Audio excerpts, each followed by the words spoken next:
İlahiyatçı, araştırmacı, yazar İhsan Eli Açık Hocam, Kürsü TV yayınına hoş geldiniz. Merhaba, hoş bulduk. Hocam 2025'in son yayınındayız. Bu yıl boyunca her hafta bize Kürsü TV'ye konuk oldunuz, bilgilerinizi, görüşlerinizi paylaştınız. Öncelikle bunun için teşekkür ederiz. Teşekkür ederiz, sağ olun. Bugün de sizinle bir yılın değerlendirmesini yapmak istiyoruz. Günahıyla, sevabıyla 2025 nasıl geçti? İlk olarak tabii ki Türkiye'nin gündeminde adalet ve hukuk oldu çok fazla. En başta da CHP'li belediye başkanları Ekrem İmamoğlu olmak üzere tutuklanan çok sayıda isim var. Ahim kararlarına rağmen, Anayasa Mahkemesi kararlarına rağmen tahliye olmayanlar var. Adalet ve hukuku nasıl gördünüz, nasıl yaşadık 2025'te?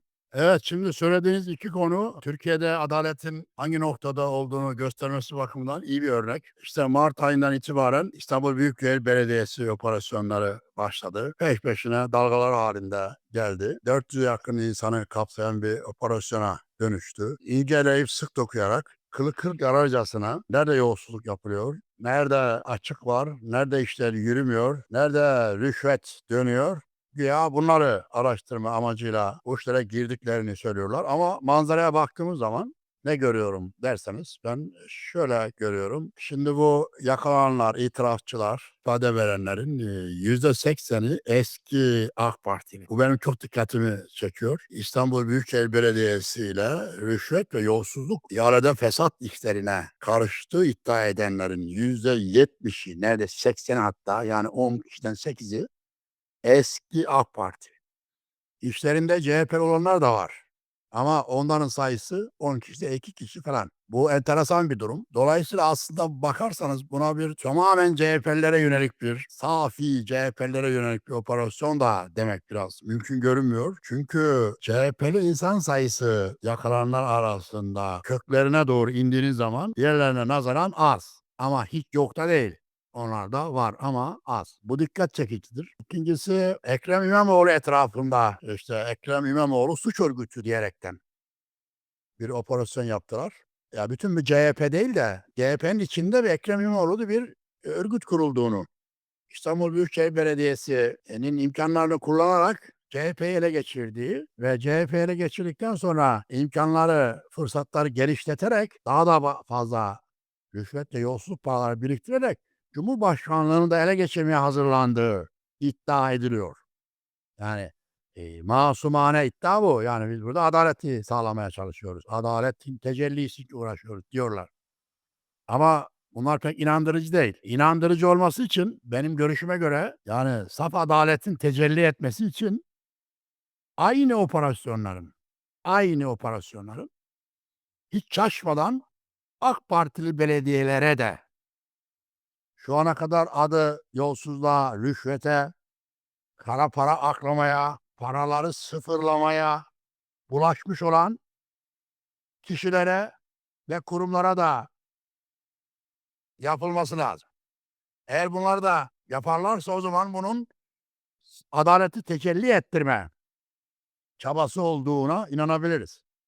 Aksi halde rakibinin açığını arama, onu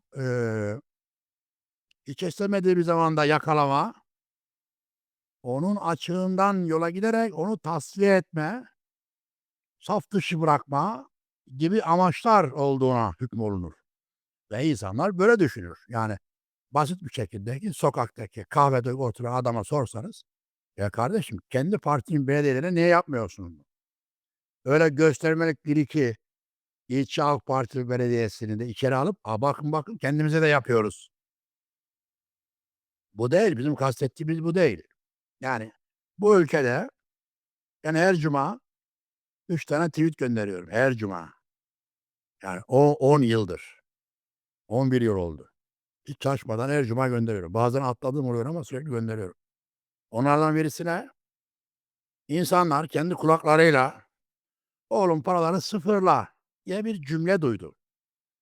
Ve bu 9 ayrı yabancı güvenilir şirketten tarafından onaylandı. Bu konuşanların sesleri konuşan kişilere aittir diye. Şimdi bununla ilgili hiçbir işlem yapılmadığı gibi paralar da faiziyle beraber geri alındı. Madem paralar sizin değil, İmam Hatip için yaptırıyordunuz, o ayakkabı kutularındaki paraları, o zaman niye geri alıyorsunuz faizleriyle beraber? Yani şimdi bunlar inandırıcı değil. Bunlar daha hesabı da görülmüş değil. Bunlarla ilgili kişiler yargı önüne çıkıp da yargılanmış falan değil. Eğer gerçek adalet sevdalısıysanız, mutlak adaletin tecellisi olmasını istiyorsanız, hadi buyurun, size bir liste yazacağım. 10 kişilik olay listesi. Bunların üzerine bir gidin bakalım. Kara para, sıfırlama, rüşvet, yolsuzluk hepsi var. Bunların üzerine bir gidin bakalım da görelim adalet neymiş. Dolayısıyla bu adalet mücadelesi değildir. Siyasi mücadeledir, rakibi tavsiye etme, uğraşıdır. Bunu bu şekilde, görmek gerekir. Öte yandan buradan CHP'lilere de bana göre önemli dersler çıkıyor. Onlara da bir iki cümle söylemem lazım. Şimdi adaleti tecelli ettirmiyor. Kendi yandaşlarına işi götürmüyor, sırf bizle uğraşıyor. Kendisini rakip gördüğü için, denilebilir. Ama şimdi CHP'lilerin de artık çok dikkatli olması gerekiyor. Yani, bu, eski AK Partileriyle, %70 oranında iş yapan belediyeler, İBB Belediyesi onlarla iş yapmış. Yani 40'a yakın itirazçı var. Bunlar çıkıyorlar, aldım, verdim falan diyor. Her şeyi kanıtlayacak şekilde söylüyor. Bunları da mızrağı da çuvala sığdıramazsınız. Ben bunu CHP camiasının bir arınma vesilesi olarak görmesi gerektiği kanaatindeyim. Görmedik, bilmedik, olmamıştır. İnkar ediyoruz, reddediyoruz. Bu operasyondur. Bizi tasfiye edilmek isteniyoruz. Siyasi bir harekettir denilerek, içeriye hiç yönelilmeyerek, insanların aklanması istenmeyerek, sırf karşı taraf yapıyor bunu diye bir kimlik savunması içerisine girerek böyle siyasi tepkiler vermek bence pek doğru değil. Burada CHP'nin biraz içine dönmesi gerekiyor.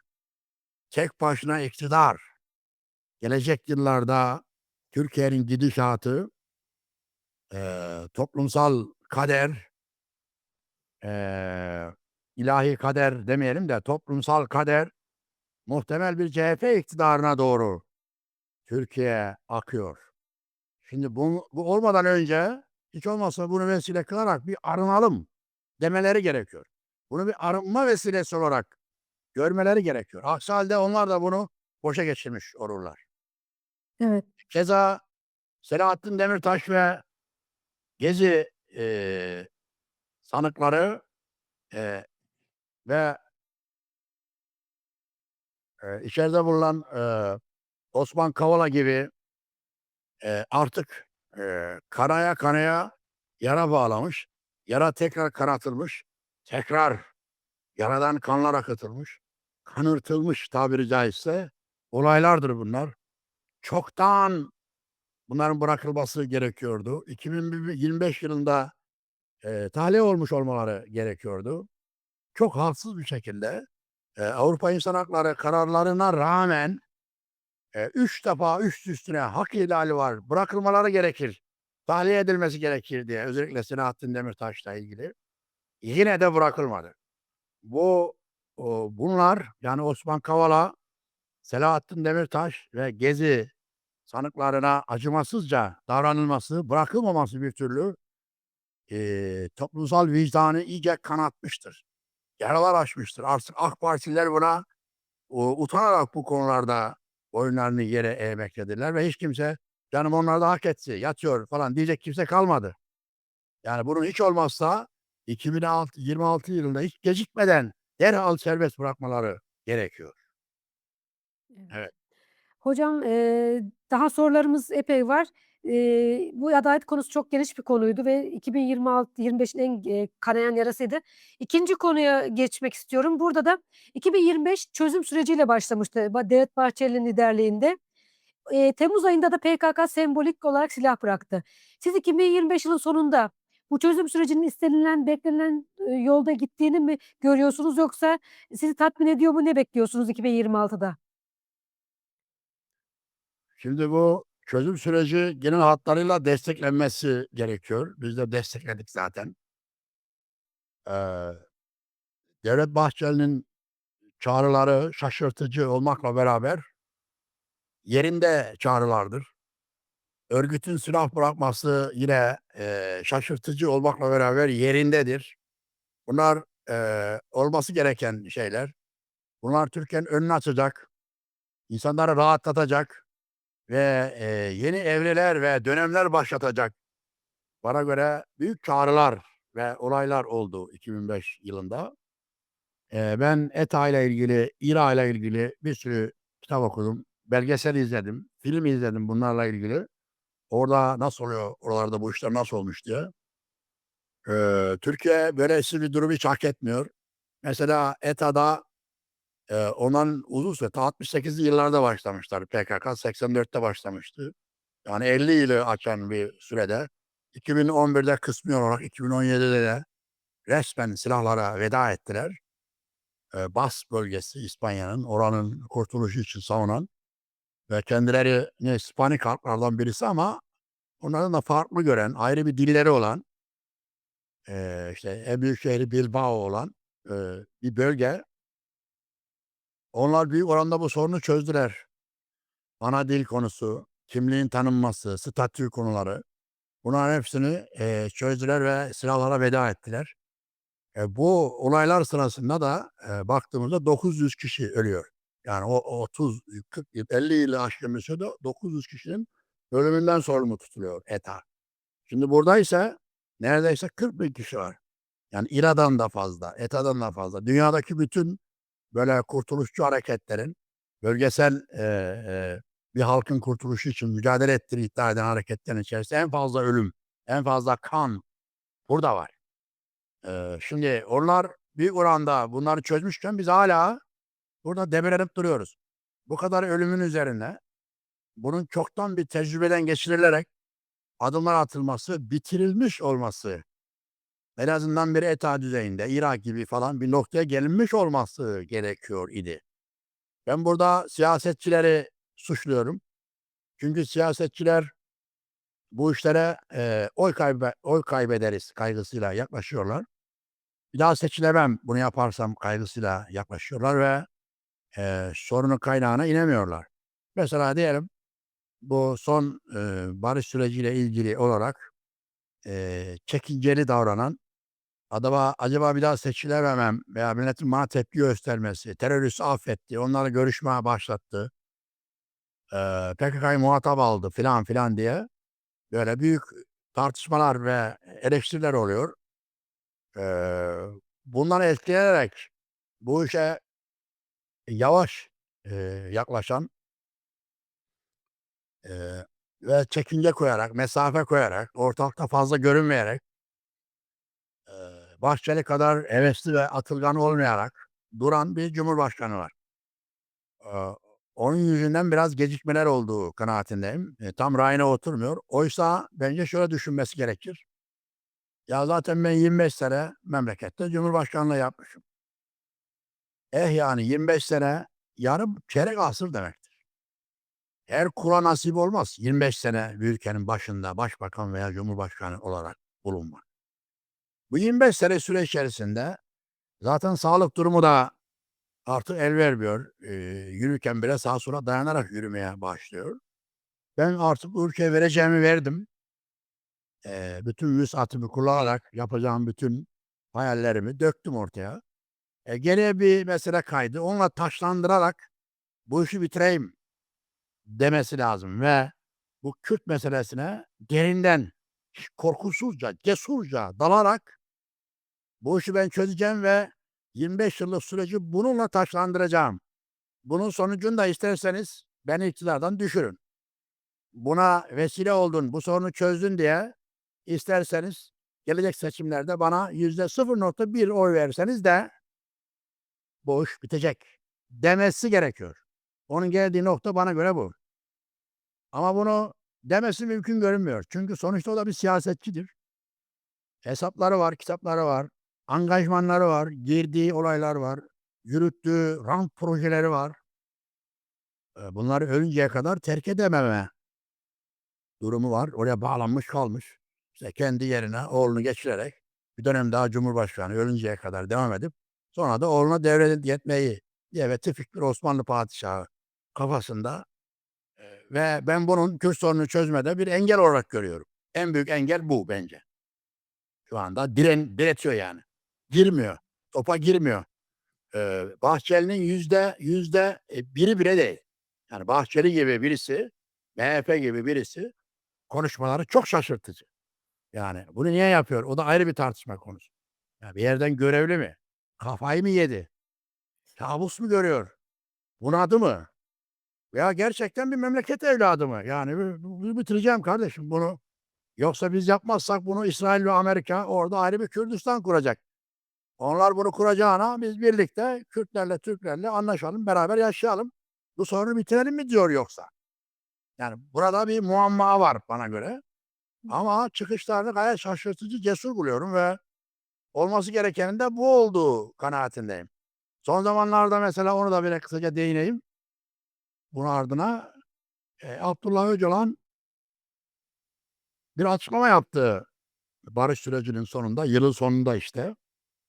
Eee, Diyarbakır'daki İslami Araştırmalar Kongresi diye bir toplantı yapılıyor. Oraya mesaj gönderiyor. Mesajda diyor ki eee, Orta Doğu'nun acıları, yıllarca süren kaotik ortam, kan, kaos, acı, demokratik İslam'ın Medine Sözleşmesi ruhuna dayanan anlayışıyla çözülebilir diyor. Bu yaralar bunlarla çözmek mümkündür diye dinsel ve tarihsel bir referans gösteriyor. Şimdi bu Medine Sözleşmesi de malumunuz daha öncesinde burada toplantı yapmıştık. Bunu anlatmıştım ben Medine Sözleşmesi nedir ne değildir diye. Şimdi bunun üzerine bir tartışma başladı. Yani Medine Sözleşmesi'nin Öcalan'ın elinde ve dilinde Türkiye'yi parçalamak için bir araç olarak kullanıldığı, Türkiye'yi parçalan bir projeye dönüştüğünü falan söyleyenler oldu. Panikleyenler oldu. Halbuki bunlara hiç gerek yok. Medine Sözleşmesi Türkiye'yi bölmez. Tam tersi bölünmeyi durdurur. Çünkü 1400 önceki Medine'deki bölünmeyi durdurduğu gibi bölünmeyi durdurmak için ortaya çıkmış bir proje zaten. Kabileler birbirine girmesin. Silahlar sussun. Kılıçlar kınına sokulsun. Kabileler bir araya gelsin. Birbirine saygı göstersin. Tanısın. Barış içinde bir arada yaşasın. Ve kimse kimse üzerinde de hegemonya kurmasın. Herkes kendi dininde serbest olsun. Yani bu proje Türkiye'yi niye bölsün? Cumhuriyetin ruhunda zaten Medine Sözleşmesi var. Medine Sözleşmesi'nin dinlere eşit mesafede durma, doğrudan halkın somut sorunlarını esas alma prensibinin hayata geçirilmiş şeklidir zaten Cumhuriyet. Bunu bir tık daha ileri getirip sadece dinler karşısında eşit mesafede değil, diller, mezhepler, etnik kökenler ve kimlikler karşısında da devletin eşit mesafede duran bir statüye getirilmesi lazım. Şimdi bu da bir tartışmaya sebebiyet oldu. 2025 yılının sonunda oldu gerçi bu ama bu da barış süreciyle ilgili önemli bir tartışmaydı. Henüz daha devam ediyor bu. Dolayısıyla şimdi bunun geleceğini nasıl gördüğüme gelince dediğim şekilde eğer Erdoğan bu işe asılırsa buradan bir sonuç çıkar. Ama asılır da asılmaz da diretirse özellikle bu ulusalcı çevrelerin işte bebek katili 40 bin tane şehidin hesabını veremezsiniz diyerekten yaptıkları propaganda o zaman etkili hale gelir. Bu açıdan ben bunları da pek yabana atmıyorum. Yani bu barış sürecinde özellikle Türk tarafının yani asker anneleri, asker şehit anneleri yani 40 bine yakın insan öldü, hayatını kaybetti. Bunların yarattığı bir duygusal hissiyat, öfke, intikam atmosferi var. İnsanlar bu atmosferden kolay kolay çıkamıyorlar. Ve bunun üzerine bu mevzular tartışılamıyor. Bu gerilimin giderilmesi ve bu hususta hassas ve dikkatli adımlar atılması daha çok Kürt tarafına, HDP çevrelerine düşüyor. Onların da bu hususta çok dikkatli olmaları gerekiyor bence. Evet. Hocam teşekkür ederiz. Dini kapsama gelirsek 2025'te yine dikkat çeken bir gelişme oldu. Kur'an-ı Kerim meallerinin yasaklanması ve yakılması. Sizi de çok, etkileyen ve, eleştirdiğiniz bir konu. Bu konuyu anlatabilir misiniz? Nasıl görüyorsunuz? Şimdi bu olay 5 Haziran 2025 tarihinde oldu. Malumunuz. Buna da ilgili konuşmuştuk. Videolarımız var. Ayrıntılar oraya bakılabilir. Ama özeti şu. 2023 Şubat ayında benim hazırlamış olduğum Yaşayan Kur'an Türkçe Meal Tefsir adlı çalışma Diyanet tarafından yasaklandı ve imha edilmesi talebiyle savcılığa yazı gönderildi. Savcılık bu yazıyı 20 gün inceledi. 20 gün boyunca yasak devam etti. Ve 20 gün sonra yazıyı geri Diyanet'e iade ederek bunun kanunen boşlukta bir talep olduğunu, İslam'ın temel esaslarına aykırı meallerin toplatılmasına dair Türkiye Cumhuriyeti'nde bir kanun olmadığını ve bunu dayandırılacak bir kanun olmadığından dolayı da takipsizlik kararı vererek geri gönderdi. Bunun üzerine Diyanetçiler bununla ilgili yasa çıkarma yoluna başladılar. Dediler ki madem bununla ilgili bir yasa yok o zaman biz de yasa çıkaracağız diyerek bunu 5 Haziran 2025 tarihinde meclise getirdiler. Mecliste yapılan oylamada AKP ve MHP sıralarından oylarla kabul edildi. Ve yasal olarak geçti. Daha çok AKP'li ve MHP'li milletvekilleri, hatta bunların içinde CHP'li milletvekilleri de var. Ben o zaman onlara kızan bir tweet de atmıştım. Siz ne yapıyorsunuz? Yaptığınızdan haberiniz yok diye yasa olarak geçti. Ama o yasa geçtikten sonra 5 Haziran'dan bu yana Diyanet'ten herhangi bir hareket görmedik. Neyi bekliyorlar? Askıya mı aldılar? Orada öylece şurada beklesin, demokrasinin kılıcı gibi mi diyorlar? Her an harekete geçebilirler. Yani bizim mealleri toplatma yetkisi var. Kanun bize bu yetkiyi veriyor diyerek yine hazır ilk topun ağzında ben olduğum için, benim yaptığım eser olduğu için, onunla ilgili bir işlem de geçmişte yapıldığı için hemen oradan başlayabilirler. Onun yanında böyle birkaç tane daha meal, benim duyduğum kadarıyla 10'a yakın meali böyle sakıncalı bulmuşlar kafalarına göre. Bunlar ve daha çok böyle tarikat çevreleri. Şimdi Diyanet İşleri Başkanı da değişti. Diyanet İşleri Yüksek Kurulu'nda da bazı değişiklikler falan oldu. Yeni gelenler, gidenler falan oldu. Onlar acaba hangi kafadalar? Ne şekilde hareket edecekler? Şu anda beklemedeyiz bu hususta. Ama ellerinde böyle bir kanun ve daha önce 2018 yılında çıkarılan KHK olmasına rağmen yine de bunu yapmaya kalksalar daha 3-4 yasa daha çıkarmaları gerekir. Yani basın kanunu var mesela. Bakın basın kanunu 25. maddesinde hakimin hangi hallerde kitap toplatacağı yazıyor. Oraya da bir madde eklemeleri gerekir. Anayasada işte 10. madde, 24. madde, 14. madde var. İlim ve vicdan özgürlüğünü, ifade hürriyetini düzenliyor. Kanaat ve vicdan özgürlüğünü düzenliyor. Buralarda değiştirmeleri lazım. Daha böyle bir sürü yere daha değişiklik yapmaları lazım. Bunu tam yasağa oturtmak için. Şu ana kadar yaptıkları şey sadece Diyanet'in tüzüğüne böyle bir şey koydular. Bir de meclisten geçtiğimiz 5 Haziran'da yasa çıkardılar. Bununla bir şey yapabilirler mi? Bence yapsalar bile hukuki olmaz. Yine itirazlar olur. Yine işte basın kanunu 25. maddesine aykırı denilir.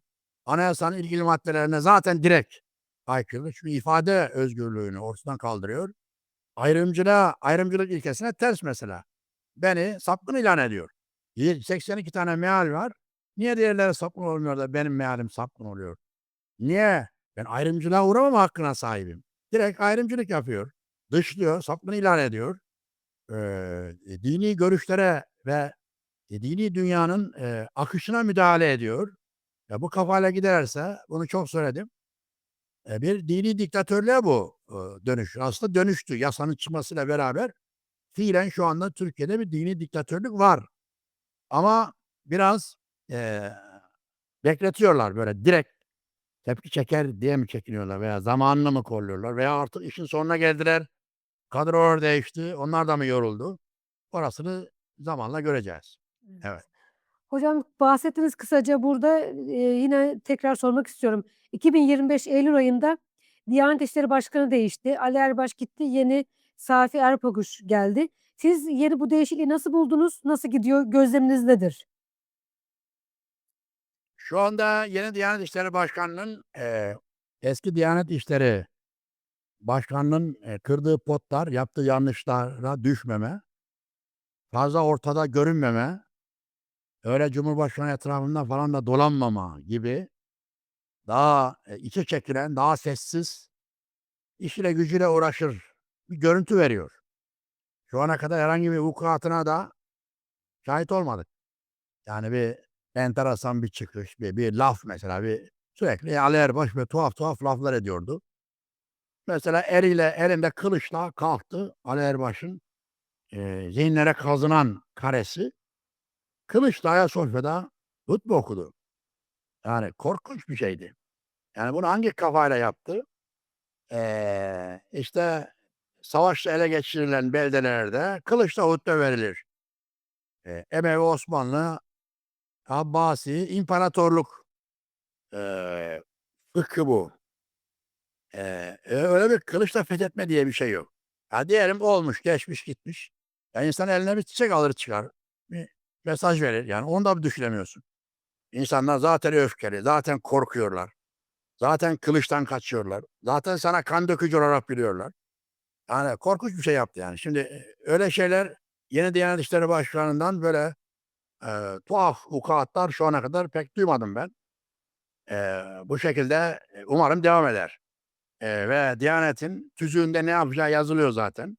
Öyle siyasete fazla girmeden, ve dini cemaatler, gruplar ve din hakkında düşünenler üzerinde bir baskı oluşturmadan, böyle teferruata dalmadan İslam'ın en temel, en genel ahlaki, evrensel hükümlerini halka hatırlatarak, bu hususta sürekli tavsiyelerde bulunarak daha saygın bir rol üstlenebilir.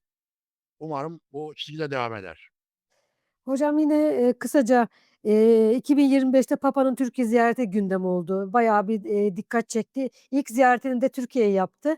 Bu, çeşitli komplo teorilerine de, tartışmalara da neden olmuştu. Siz o ziyareti kısaca nasıl gördünüz, nasıl anlatırsınız? Şimdi o ziyaretten insanlar paniklediler. Hemen komplo teorilerine sarıldılar. İşte burada, Ortodoksluğu canlandırmak istiyor. Pontus Rum hayalleri kuruyor. Türkiye'deki Rumları, gayrimüslimleri örgütleyerek eski Bizans'a tekrar geri götürmek istiyor. Hatta İstanbul'un Yunanistan'a verilmesi yönünde emelleri var filan diye böyle bir sürü söz söylediler. Ben bunları, fazla aşırı abartılı, gereksiz yorumlar olarak görüyorum. Çünkü bunlar artık tarihte kalmış olaylardır. Tabii, böyle düşünenler olabilir. Yani gitsen şimdi Yunanistan'da bazı aşırı radikal papazlar, ve din adamları, Konstantinopolis diye konuşuyor. İstanbul gerçekte bizimdir. İlelebet bir gün onu geri alacağız. Hayalleri kuranlar var. Tıpkı ilelebet bir gün Viyana'ya tekrar gideceğiz hayalleri kuranlar olduğu gibi. Ama bence bunların artık devri de, dünyası da bitmiştir. Bunlarla insanlar hiçbir yere varamazlar, mutlu da olamazlar. Bu kadar paniğe gerek yok. Türkiye Cumhuriyeti'nin, Türkiye'nin, burada yaşayan insanların kendinden emin olması gerekir. O zamanlar, yayınlanan videoda görüşümü de ifade etmiştim. Benim görüşüme göre şu anda Türkiye o kadar kendine güvenmelidir ki, Türkiye o kadar ayağını yere sağlam basmalıdır ki, o kadar kendinden emin olmalıdır ki, örneğin Ayasofya Camisi'ni bırakın cami yapmayı, bırakın müze yapmayı, Hristiyanlara geri vermelidir. Burası zaten sizin tapınağınızdı. 1452'de bizim atalarımız buraya geldiler. Sizin caminizi kilise yaptılar. İstanbul'u da fethettiler. Ama biz şimdi onlardan sorumlu değiliz. Yani bu İstanbul'u bırakıp da bir yere de gidemeyiz. Tarihi geriye çeviremeyiz yani. O zaman Yunanistanlar da Yunanistan'a, Atina'da başka yerden geldi. Herkes bir yere başka yerden geldi. Herkes bulunduğu yerden çıksın. Asli vatanına geri dönsün dense dünyada bütün insanlığın Kenya yarığına geri gitmesi gerek. Çünkü insanlık Kenya yarığından dünyaya dağılmış. Yani bu olacak iş midir? İnsanlar bir yerden gidin. Burası bizim atalarımızdı. Siz burayı ele geçirdiniz, fethettiniz. Asıl bura bizim memleketimiz demek ham hayalden ibarettir. Ancak madem öyle, yani biz Fatih'ten sorumlu değiliz. Ben onun zamanında olsam belki onun gibi davranmazdım. Şimdi o artık öldü, toprak oldu gitti. Biz yaşıyoruz. Biz buradan sorumluyuz. Bizim şu anda öyle Ayasofya Camisi gibi bir camiye ihtiyacımız yok kardeşim. Zaten karşı tarafta Sultanahmet Camisi var. Alın kilisenizi ne yaparsanız yapın deyip üstelik pazar günleri oraya turist çekip Avrupa'dan o turizm gelirine bile dönüştürülebilir yani. Bu kadar güvenli olması gerekir. Kendine güvenmesi lazım yani.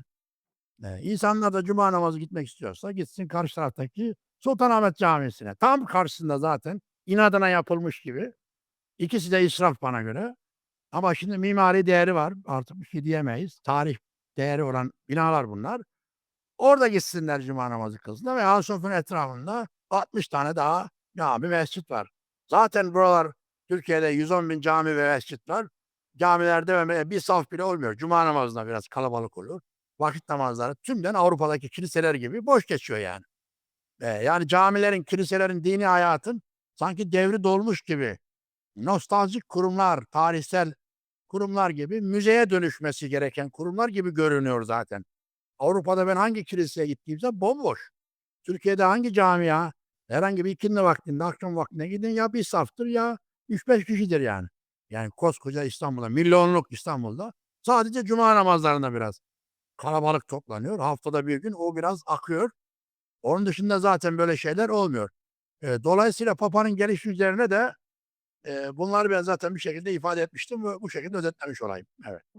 Hocam son olarak da özellikle ekonomi 2025'te gündemimizin en tepesindeydi.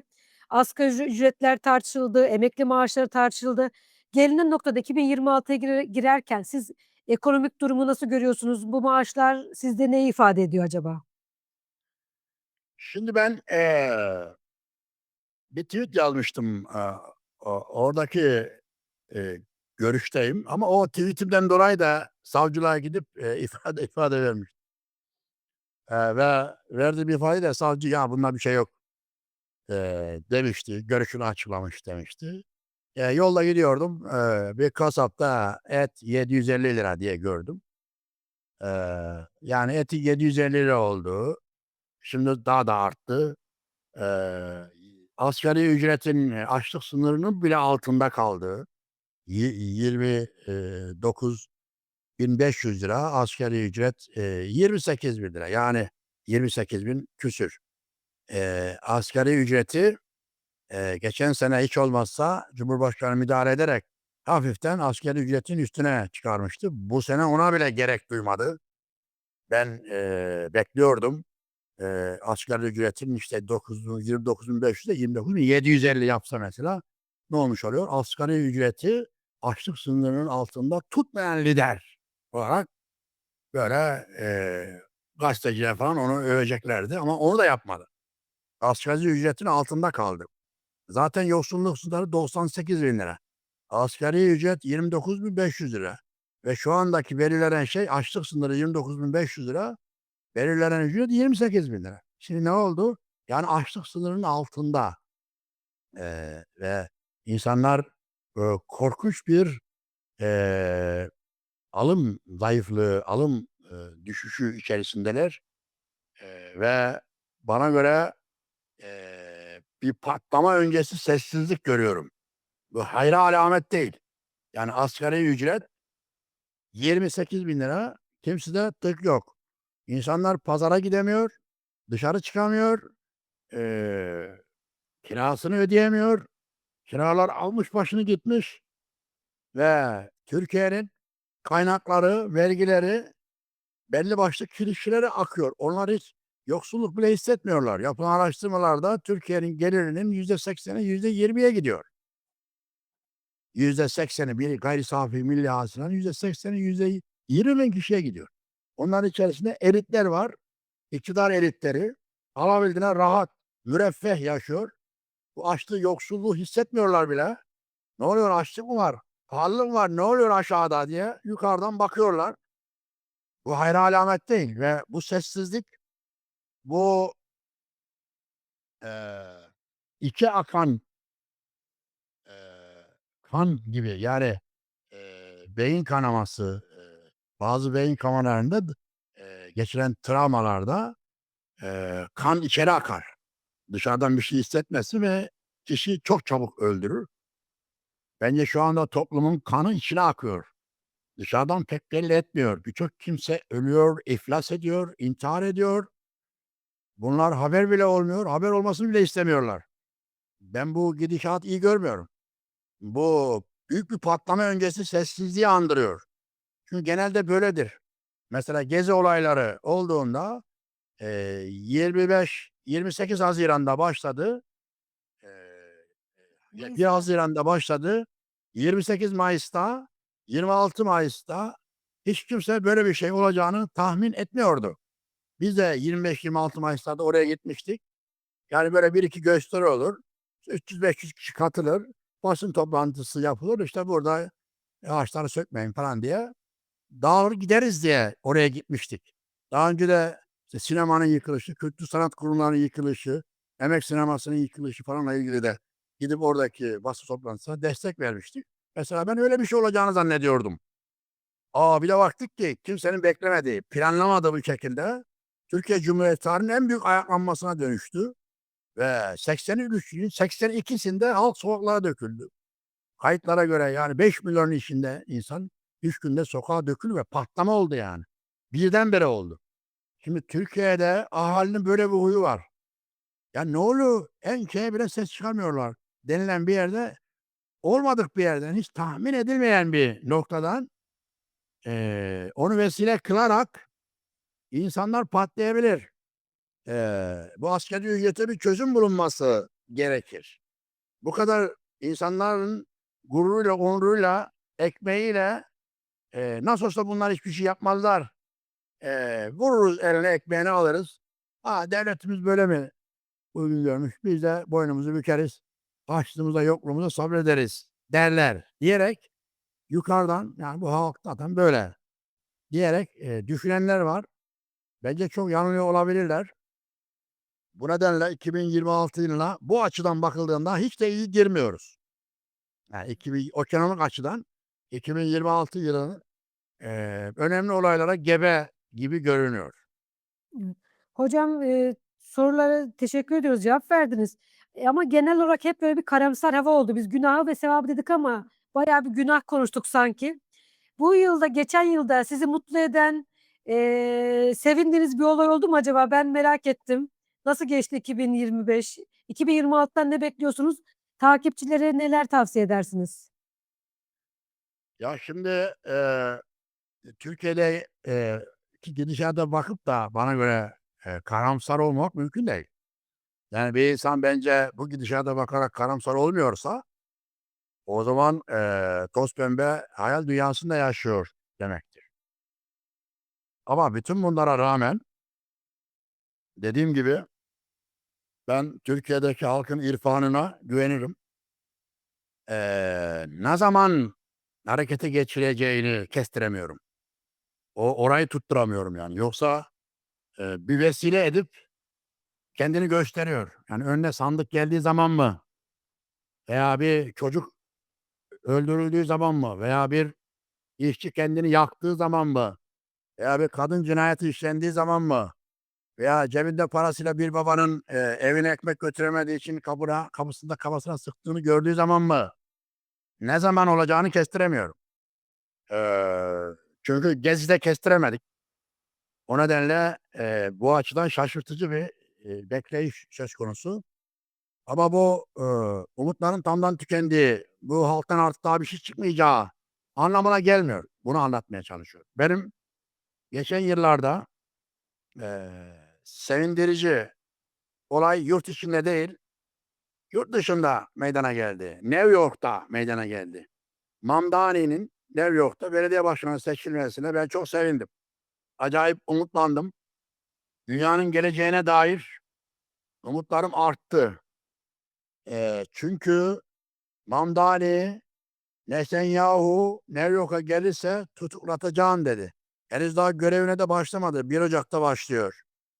Onun belediye başkanlığı sürecini çok yakından takip edeceğiz. Ben Müslümanım, sosyalistim ve bundan dolayı da asla özür dilemeyeceğim ve utanmıyorum dedi. Kapitalizmin bağrında, kapitalizmin kalbinde Müslüman olmak, sosyalist olmak eksi puan aslında. Birisi ben Müslümanım derse ya sosyalist falan derse kimse ona oy vermez. Marjinal olmanın adı idi. Bunu tam tersine çevirdi. Ve belediye başkanı seçildi. Herkesin gözünün önünde. 1 Ocak'ta da başlayacak. Bakalım ne yapacak? Ne tür bir uygulamalara imza atacak? Bana göre dünya çapında en sevindirici olay bence buydu. Diğer bir sevindirici olay da bu Gazze'deki kanın nispeten durması. O da kanayan bir yanar olarak devam ediyordu. Gerçi hala tam anlamıyla durmuş değil ama hiç olmazsa kapılar açıldı. Oraya yardımlar gitti. İnsanlar biraz rahatladı. Bu Amerika ve İsrail'in bölgede takip ettiği İsrail'in güvenliğini sağlama ve çatışacak düşmanları sıraya sokma projesi gereğince oluyor bunlar. Nasıl yani? Şimdi Amerika ve İsrail, Amerikalılar bütünüyle İsrail'in güvenliğine odaklanmış durumda. İsrail'in güvenliği ne demek? Yani İsrail'in etrafını saran bir İslam okyanusu var. Müslüman dünya okyanusu içinde böyle küçücük bir nokta. O zaman ne oluyor? İsrail diyor ki benden daha güçlü bir Müslüman ülke olmamalı. İran fazla büyük mesela. 5'e bölünmeli. Irak zaten 3'e böldüler. Suriye 3'e bölünmeli. Türkiye de bu kadar büyük yani 3'e 4'e bölünmeli. Yani bu kadar büyük koca koca ülkeler İsrail'i tehdit ediyor. Mısır da bölünmeli. Tüm İslam dünyası bölünmeli ve küçük küçük gruplar halinde olmalı. Birçoğuyla anlaşamamalı ki İsrail orada güven içinde yaşasın. İslam dünyasının bölünmesi, parçalanması İsrail'in milli politikası. Onlar bunu istiyor ki kendileri güven içinde olsun. İsrail'in milli politikası İslam dünyasını tehdit ediyor. Bu açıdan sıraya sokuyorlar. Önce şurayı parçalayalım. En son İran'a sıra gelsin. En son Türkiye'ye sıra gelsin. Ama İsrail'den daha güçlü, onu tehdit edecek ordusuyla, tarihiyle, kültürüyle, nüfusuyla bir ülke olmamalı. Şimdi bu böyle sürdüğü müddetçe İsrail'in varlığı bu şekilde devam ettiği sürece asla Orta Doğu'ya barış gelmeyecektir. Halbuki ne olması gerekir? İsrail'in emellerinden vazgeçmesi gerekir. Birleşik Arap Emirlikleri de küçük bir ülke. Lübnan'da, Filistin'de, Umman'da o kadar yani İsrail'den çok da büyük yerler değil. İsrail'de bunlardan birisi nüfusu zaten 9 milyon. Yani Birleşik Arap Emirlikleri, Lübnan gibi orada bir İsrail devleti olur ama demokratik bir Filistin içerisinde bunlar olur. İki devletli bir çözüme de yanaşmıyorlar. Böyle yayılma politikası, burayı ele geçirme, büyük İsrail kurma falan bunlar hep sorunlara sebebiyet veriyor. Şu anda Amerikalılar da bunun arkasında duruyor. Bu nedenle Gazze'ye biraz ara verdiler. Bu kadar ileri gitmeyelim, sıraya sokalım. Onlar böyle sırayla gelecek. Bundan dolayı Gazze biraz rahatladı. Bu da bana biraz sevinmeme sebebiyet verdi diyebilirim. Evet. Teşekkürler hocam bu bilgilendirici yayın için. 2026 yılında yeni yayınlarda inşallah görüşmek üzere diyorum ve yeni yılınız kutlu olsun. Evet, ben de bizi dinleyenlerin, takip edenlerin, Kürsü TV izleyicilerinin ve genel olarak tüm izleyicilerin yeni yılını tebrik ediyorum. Bu bayram mesajları üzerine benim bir yazım var. Bütün milletlerin bayram mesajları benim çok dikkatimi çeker. Yani bir ülke yeni yıla girdiğinde bir bayram olduğunda yeni yılda bir tür bayram olmuş oluyor. Ne mesajlar veriyorlar diye baktığımız zaman hepsinin hep aynı şeyler etrafında döndüğünü görürüz. Nedir onlar? Barış olsun, adalet olsun, sağlık olsun, huzur olsun, kan akmaları dursun, insanlar karnı tok, sırtı pek olsun, sağlıklı olsun, huzurlu, mutlu bir yıllar olsun derler. Bunlar bütün milletlerin yılbaşı kutlamalarında aşağı yukarı 7-8 tane kelime var. Bunlar dünyada olmayan şeyler ve insanlık sürekli bir özlemleri yerine getirmek için bunları temellendiriyor, dillendiriyor. Biz de bu vesileyle, bu temennilerle, bu milyonların temennisine iştirak ederek onunla bitirelim. Yani barış olsun, adalet olsun, insanların karnı tok, sırtı pek olsun, insanların eee, rızkı birinde çok, öbüründe az olmasın. Biri yerken öbürü ona bakmasın. Eee Cahit Sıtkı Tarancı'nın dediği gibi şu kış gününde herkesin evi barkı olsun diye onun bir şiiri, çok güzel bir şiiri var. Onu ben Ramazanlarda, iftarda dua niyetine okurdum. O temennilerle bitirmiş olalım. Herkese hayırlı yıllar diliyorum.